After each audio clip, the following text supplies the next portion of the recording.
miniatures a couple No, weeks I ago. went to an art show last. Art show. It was 2 weeks ago. Yeah. I think Of miniatures. I think they thought I was.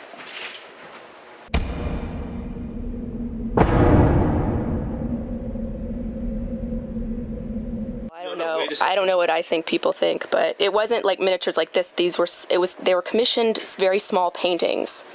But you thought you I had tapped into a zeitgeist. Yeah. Well, more of a zeitgeist, like like there's energy streams that are obviously I'm being tapped in, like they're resonating. I mean, certainly there are miniatures, and this is not the first time that I'm seeing this. No, and there's an internet, so we're all tapped into.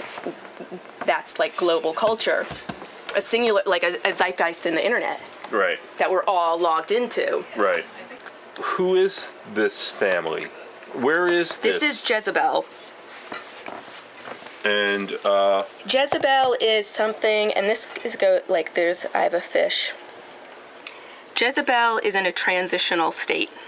I guess. What is she transitioning? I don't know. That's all I know about her. I mean, I know she lives with me, and I see her, but it's almost one of those things that I'm coming to know her. Right. Do you like I see? Do you talk to her? Does she talk to you? Do you hear her voice? No. No. No. It's definitely more of a. No, it's not verbal. It's not coded. Right. Language. But how did you? It's a cathartic, projected object that's obviously something that's living inside of me that I've put out so I can relate to it externally and not have to identify with it so much. Now this one I had, he was great because he was a ring and he was the first, because birds, nature is God, and birds took me, helped me in a lot of ways. And so this is the blue jay is the first, because then we can get into some dark areas that I don't want to get into, but blue jays and birds and that's. Well, could you perspective? See, there he goes. He looks very majestic there. That's fantastic. Yeah, he's really. Now the sparrows I didn't bring. Who's that? Now these are the rings that. And they're kind of shitty. Fantastic. So well, this is the wonderful thing, because this is where it's. I believe they move, and then there's sometimes there. So these things, these are my rings. But he used to be on a ring. Uh-huh. Now what I would do is, this is called, let me get it right, narrative. Personal miniature installations, so miniature sculptures, right?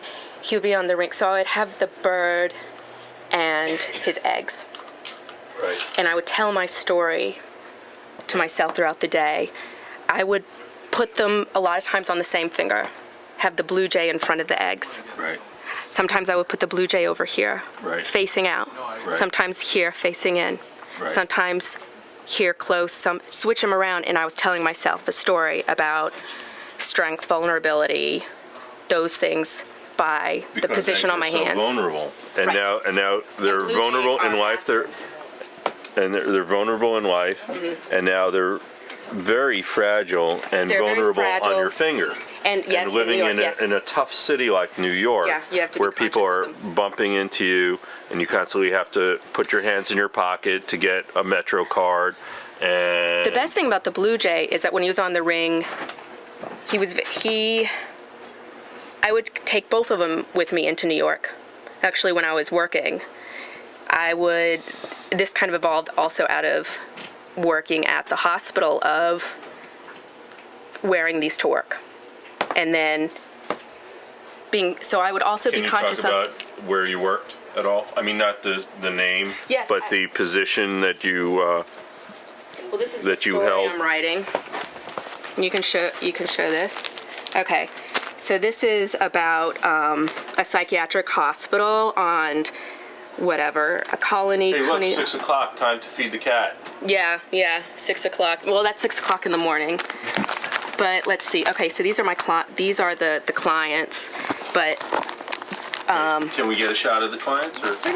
Yeah, they're all fictional people.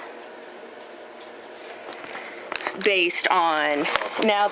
Yeah, I mean it's Coney Island Hospital. Okay. And it's a I like to think of a bit of a Island of the mind. and a bit of an expose. This is the shit that happens. Yes. Behind in these municipal buildings. I was referencing the poem of Lawrence Ferlinghetti. You know, his book "Coney Island of the Mind," his poem. You mentioned it the other day. You should really. It's good for you to look at that, and then while you're writing your piece, it might be interesting. Are you using any Coney Island funhouse qualities of the traditional playland aspects of Coney Island? Coney Island is. You know, Lou Reed wrote the song Coney Island Baby. Right. And I think there's an older song, Coney Island Baby, as well. There's so much, and that's a place in transition that it's changing.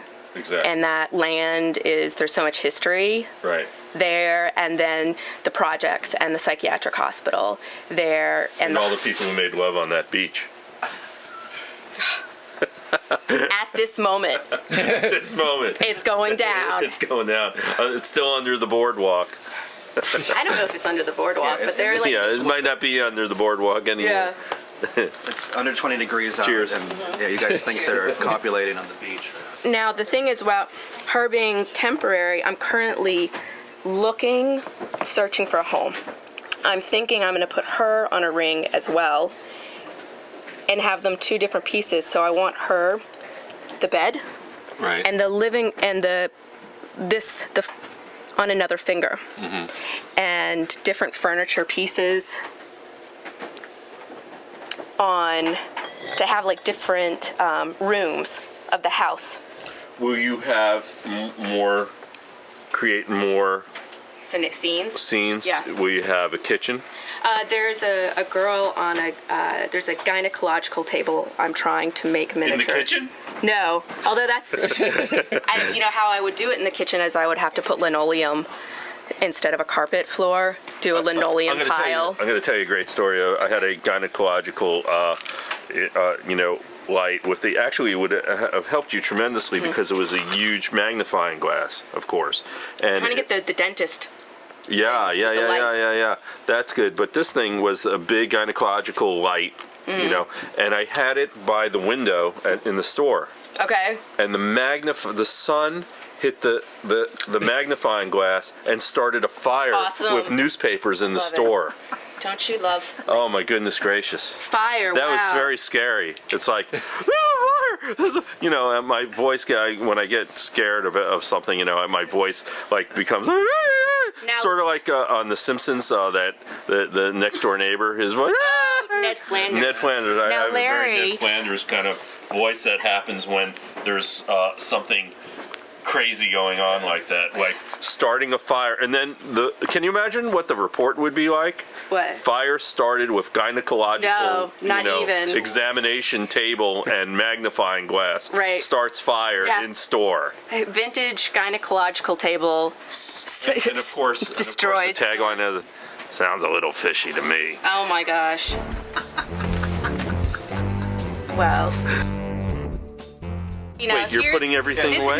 This is the real Zen activity, is putting the pieces back together in the box. In the box.